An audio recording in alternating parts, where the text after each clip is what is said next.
அனைவருக்கு வணக்கம். நீ நான் காதல் next week new promo. Lavanya ரொம்ப ஃபீல் பண்ணி அழுதுட்டு இருக்காங்க.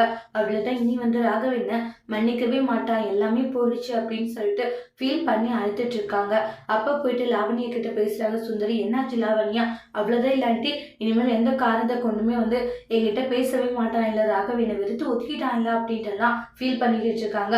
அதெல்லாம் ஒன்றும் இல்லை சரியா, அவனுடைய கோவம்லாம் போயிடும். இல்லாட்டி கண்டிப்பாக அவனுடைய கோவம் இதெல்லாம் போக சான்ஸே இல்லைன்றாங்க. அவன் மேலே அந்த அளவு கோவமாக இருக்கான். எப்படி சொல்லுங்க கோவம் போகுன்றாங்க. எல்லாமே ஒரு ஐடியா இருக்கு, நீ ஃபீல் பண்ணாதன்றாங்க.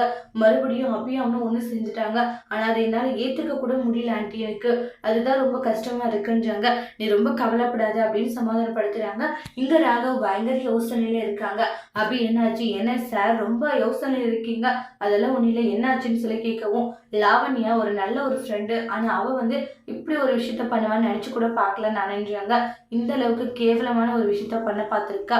அது இல்லாத வந்து அவள் இப்படியெல்லாம் செய்யக்கூடியவனும் இல்லை. திடீர்னு இப்படியெல்லாம் செய்கிற லாவண்யா ரொம்ப கெட்டவங்க தான் ராகவ், அது உங்களுக்கு இப்போதான் புரியுது அப்படின்ட்டு அப்படி சொல்கிறாங்க. அதை கேட்ட ராகவ் ஷாக் ஆகுறாங்க.